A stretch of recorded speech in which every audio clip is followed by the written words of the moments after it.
మీ ఎలాంటి వ్యాపార ప్రకటనలకైనా వెంటనే మా ఛానల్ సంప్రదించండి. అందరికి నమస్కారం. నేను శిరీష. ఈరోజు మనతో పాటు ఉన్నారు ప్రముఖ ఆధ్యాత్మికవేత్త జ్యోతిష్య పండితులు పవన్ కుమార్ శర్మ గారు. గురుగారితో మాట్లాడదాం. గురుగారు నమస్కారం అండి. శ్రీమాత్రే నమః. గురుగారు, చూస్తుండగానే 2025 సంవత్సరం అయిపోయింది. 2026 ఆంగ్ల నూతన సంవత్సరంకి వచ్చేసాం. ప్రతి ఒక్కరికి ఉంటుంది, మరి రాశి వారికి సంవత్సరం అంతా ఎలా ఉంది, ఎలాంటి జాగ్రత్తలు తీసుకోవాలి, ఏమైనా కలిసి వస్తుందా అని. సో ముఖ్యంగా చూసుకుంటే మరి ధనుసు రాశి వారికి ఈ సంవత్సరం ఎలా ఉంటుందంటారు, ఎలాంటి జాగ్రత్తలు తీసుకోవచ్చు అంటారు? ధనుస్సు రాశి వాళ్ళకి ఈ సంవత్సరం అనుకూలమైన ఫలితాలు ఉన్నాయి.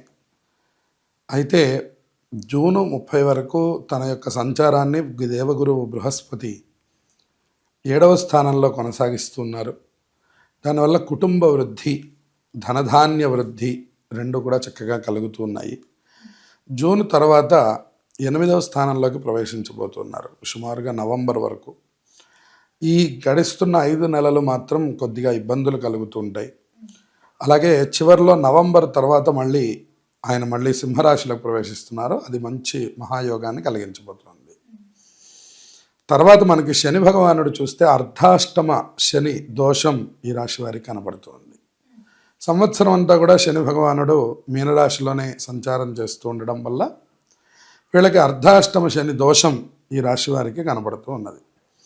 ఇప్పటిదాకా రాహువు కేతువు ఇద్దరు కూడాను తృతీయంలో అలాగే 9వ స్థానంలో సంచారం చేస్తూ ఉన్నారు.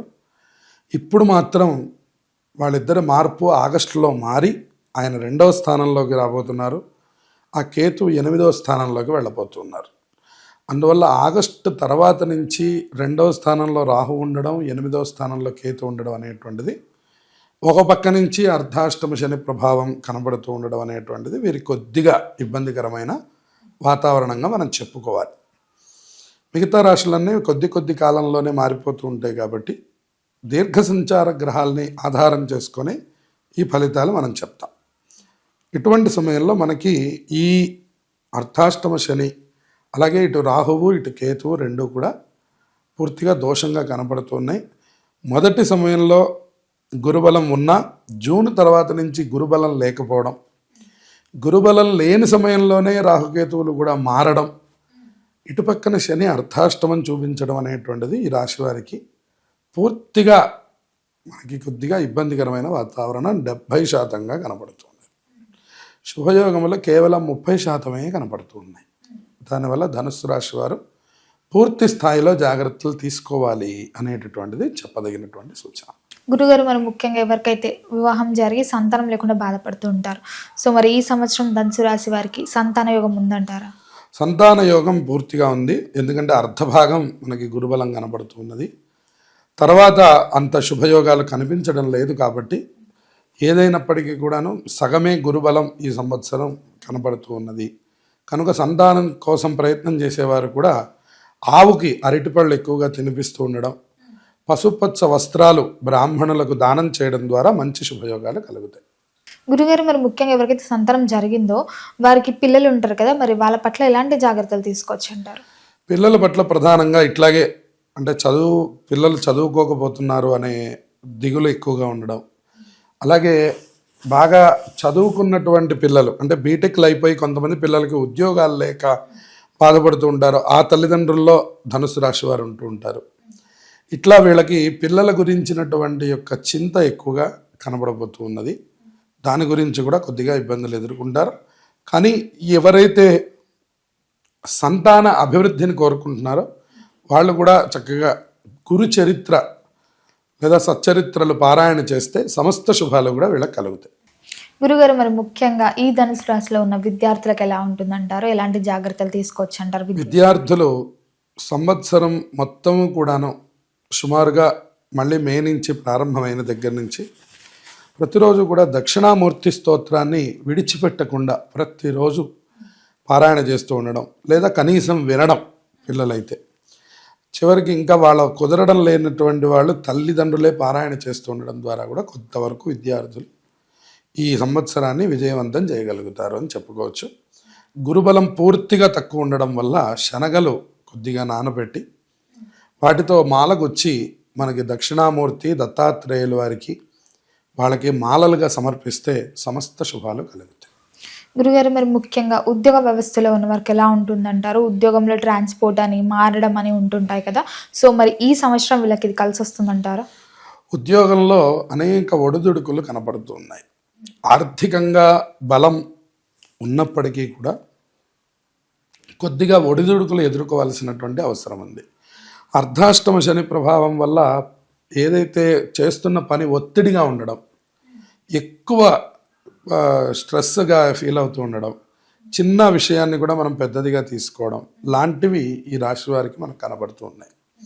కొద్దిగా జాగ్రత్తలు వ్యవహరించాలి ఉద్యోగంలో, లేదంటే అందరి చేత విరోధము లేదా మాటలు పడేటటువంటి అవకాశాలు కనబడుతున్నాయి. గురుగారు మరి ముఖ్యంగా ఎవరైతే గత సంవత్సరం నుంచి వివాహ ప్రయత్నాలు చేస్తుంటారు, వివాహం జరగట్లేదని చాలా పూజలు చేస్తుంటారు, సో ముఖ్యంగా మరి ధనుసు రాశి వారికి ఈ ఏడాదిలో వివాహ యోగం ఉందంటారా? జూన్ లోపల వీళ్ళు కనుక గట్టి ప్రయత్నంతో కనుక పూర్తి చేస్తే జూన్ లోపల బలం పూర్తిగా ఉంది. జూన్ తర్వాత అంత బలం కనబడట్లేదు కాబట్టి తగిన జాగ్రత్తలు తీసుకొని జూన్ లోపలగా పూర్తి చేసుకుంటే మంచి యోగాలు ఉన్నాయి. గురుగారు మరి ముఖ్యంగా రాజకీయ రంగంలో ఉన్న వారికి ఈ ఏడాది అంతా ఎలా ఉంటుందంటారు? రాజకీయ రంగం వారికి చాలా తక్కువ శుభ ఫలితాలు మనకు కనపడుతూ ఉన్నాయి.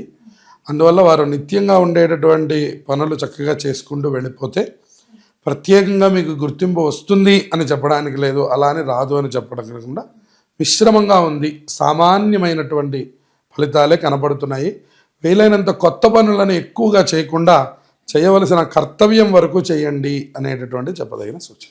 మరి ముఖ్యంగా చూసుకుంటే కళాకారులకి సినీ రంగంలో ఉన్న వారికి ఎలా ఉంటుందంట? సినీ రంగం వారికి, కళారంగం వారికి కూడా మొదట్లో అవకాశాలు కొద్దిగా బాగానే ఉంటాయి, కానీ తర్వాత కొద్దిగా జాగ్రత్తలు తీసుకోవాలి. గురుబలం తక్కువగా ఉండడం వల్ల ఆర్థికంగా ఈ సంవత్సరం పెద్దగా ఏమీ పుంజుకోవడానికి అవకాశం లేదు. సామాన్యంగా ఆర్థిక పరిస్థితులు ఉన్నా మీ మాటకి ఎదురులేనటువంటి పరిస్థితులు మాత్రం కనబడుతూ ఉంటాయి. ఒక్కొక్కసారి అవకాశం ఉంది అనుకున్న చోట లేకపోవడం, లేదు అనుకున్న చోట త్వరగా వస్తే ఉంది అని చెప్పడం లాంటి ఇవి కూడా మనకు కనపడుతూ ఉంటాయి. మొత్తం మీద సామాన్యమైన ఫలితాలే కనపడుతున్నాయి తప్ప పెద్ద శుభయోగాలుగా కనిపించడం లేదు. గురుగారు మరి ముఖ్యంగా ఈ గృహయోగం, వాహన యోగం ఉందంటారా ధనుసు రాశి వారికి? గృహ వాహన యోగాలు ఈ సంవత్సరం శని ప్రభావం చేత అంత అనుకూలంగా లేవు. అందువల్ల వారు ఏదైనా గట్టి ప్రయత్నం ద్వారా చేయవలసిందే. అది కూడా మనకి జూన్ లోపల అవకాశం ఉంది. తర్వాత అంతా శని ప్రభావం పూర్తిగా రావడం, రాహుకేతువులు కూడా సహకరించకపోవడం, గురువు 8లోకి వెళ్ళిపోవడం, దానివల్ల అంత అనుకూలంత కనిపించడం లేదు. అలాగే దూర ప్రయాణాలు కూడా వీళ్ళకి అంత అనుకూలం కాదు. అలాగే 2 వీలర్ మీద దూర ప్రయాణాలు చేయాలి అనే ఉత్సాహం ఉన్న వాళ్ళు కూడా చాలా జాగ్రత్తలు తీసుకోవాలి అనేటువంటిది చెప్పదగినటువంటి సూచన. ఎందుకంటే వాహన స్థానం 4వ స్థానంలో శని భగవానుడు సంచారం చేస్తూ దోషమును చూపిస్తూ ఉన్నాడు. రాహుకేతువుల బలం లేదు, అలాగే గురుబలం కూడా లేకపోవడం వల్ల వీళ్ళు దూర ప్రయాణాలు ప్రధానంగా చేసేటప్పుడు ఎక్కువ జాగ్రత్తలు తీసుకోవాలి. 2 వీలర్ మీద వీలైనంత వరకు వెళ్లకుండా ఉండడం మంచిది. ఒక్కళ్ళు ప్రయాణం చేయకుండా ఎవరైనా కనీసం ఒకళ్ళిద్దరితో తోడుతో ప్రయాణం చేయడం వల్ల శుభయోగాలు కలుగుతాయి. మరి ముఖ్యంగా గురుగారు మరి ధనుసు రాశి వారికి ఈ సంవత్సరం అంతా ఇంకా కలిసి రావాలంటే ఏ దైవాన్ని పూజించమంటారు? ఎలాంటి పరిహారాలు చేసుకోవచ్చు? ప్రతి శనివారము కూడా తప్పకుండా నియమం చేస్తూ ఉండడం, అంటే ఒంటిపూట భోజనం చేయడం, ప్రతిరోజు కూడా శివాలయాన్ని సందర్శించడం ద్వారా సమస్త శుభాలు కూడా ఈ రాశి వారికి కలుగుతాయి. గురుగారు మొత్తం మీద 2026లో ధనుసు రాశి వారికి ఎలా ఉండబోతుంది, ఎలాంటి జాగ్రత్తలు తీసుకోవాలో తెలియజేసినందుకు ధన్యవాదాలు. శుభమస్తు.